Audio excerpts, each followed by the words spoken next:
घर खरीदना हम सभी के लिए जरूरी है, लेकिन क्या जॉब पकड़ते ही सबसे पहले घर खरीदना चाहिए? क्या घर इतना जरूरी है कि सबसे पहले उसके बारे में फैसला लेना चाहिए? दरअसल आज की तारीख में 20 से 25 साल की उम्र में युवा जॉब करना शुरू कर देता है। तो क्या पहली कमाई के साथ ही घर के बारे में सोचना शुरू कर देना चाहिए, या फिर अपना घर खरीदने की सही उम्र क्या होनी चाहिए? अगर आप भी घर खरीदने की सोच रहे हैं तो पहले ये जान लीजिए कि कब आपको घर खरीदना चाहिए, घर खरीदने के लिए कितनी सैलरी होनी चाहिए, साथ ही घर जरूरी भी है या नहीं। नमस्कार, मैं हूं विनोद और आप देख रहे हैं मेरा चैनल विन मोटिव। आज के वीडियो में बात करेंगे एक ऐसे मुद्दे पर जिसके बारे में हम सबको जागरूक होना चाहिए, क्योंकि एक ऐसा मुद्दा है जिसके मकड़ जाल में अक्सर हम सभी मिडिल क्लास फैमिलीज फंस जाते हैं। जी हां, आज मैं बात करने वाला हूं घर बनाने की या खरीदने की सही उम्र क्या है, घर कितना बड़ा लें और अगर होम लोन ले रहे हैं तो ईएमआई कितनी तक अफोर्ड कर सकते हैं। तो बने रहिएगा मेरे साथ इस वीडियो में लास्ट तक। कुछ युवा नौकरी पकड़ते ही सबसे पहले घर खरीद लेते हैं। खासकर मेट्रो शहरों में फ्लैट खरीदने का प्रचलन है। यह संभव इसलिए भी है कि आसानी से होम लोन मिल जाता है और डाउन पेमेंट में पूरी सेविंग झोंक देते हैं। घर के साथ इमोशनल एंगल जुड़ा होता है, इसलिए हमारे देश में रोटी कपड़ा के बाद सबसे ज्यादा मकान को तरजीह दी जाती है। वित्तीय तौर पर देखें तो नौकरी पकड़ते ही सबसे पहले घर नहीं खरीदना चाहिए। इसके कई नुकसान हैं जो आपको वित्तीय तौर पर आगे बढ़ने से रोकता है। अगर आप नौकरी पकड़ते ही सबसे पहले घर खरीद लेते हैं तो फिर वित्तीय तौर पर आप कोई दूसरा फैसला लेने की स्थिति में नहीं रहते। अगर घर की जरूरत है तो भी शुरुआत में किराए पर रहकर वित्तीय तौर पर सक्षम बन सकते हैं। नियम कहता है कि कम से कम नौकरी के 10 साल के बाद घर खरीदने के बारे में फैसला लेना चाहिए। ऐसा इसलिए क्योंकि करीब 10 साल तक किराए पर रहकर मोटी राशि बचा सकते हैं और उसके बाद मन मुताबिक घर खरीद सकते हैं।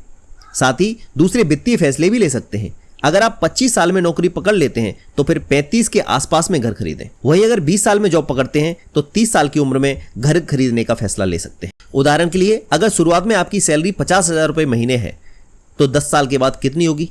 सबसे पहले इस बारे में सोचिए। एक अनुमान के मुताबिक 6 से 7 साल में अधिकतर लोगों की सैलरी दोगुनी हो जाती है। इस हिसाब से 10 साल में सैलरी बढ़कर करीब 1.5 लाख रुपए के आसपास होगी। जानकार बताते हैं कि कम से कम 1,20,000 रुपए सैलरी तो बढ़कर जरूर हो जाएगी। अब आप खुद सोचिए कि 10 साल तक किराए पर रहकर कितना पैसा बचा लेंगे। इस हिसाब से जब आप 10 साल के बाद घर खरीदने के लिए जाएंगे तो अभी के मुकाबले बेहतर घर खरीद पाएंगे। ईएमआई को लेकर ज्यादा टेंशन नहीं होगी और शुरुआती 10 साल में बचाए पैसे से आप होम लोन का डाउन पेमेंट भी आसानी से कर पाएंगे। साथ ही बड़ा फायदा ये होगा कि दूसरे काम के लिए भी आपके पास मोटा फंड होगा। आप शादी, बच्चों की पढ़ाई और रिटायरमेंट का भी प्लान कर सकते हैं। ऐसे में सीधा जवाब है कि नौकरी पकड़ते ही अगर आप घर खरीदते हैं तो 20 साल तक ईएमआई के चक्कर में फंसकर रह जाएंगे।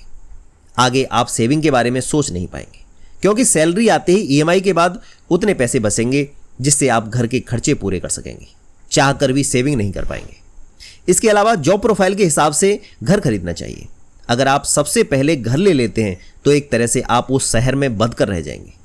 अधिकतर लोग करियर ग्रोथ की वजह से शुरुआती दौर में एक शहर से दूसरे शहर में शिफ्ट हो जाते हैं, लेकिन अगर पहली नौकरी के साथ ही घर खरीद लेने पर लोग नौकरी बदलने की स्थिति में नहीं रहते, क्योंकि नए शहर में जाकर किराए पर रहना और फिर अपने घर को किराए पर देना वो उचित नहीं समझते।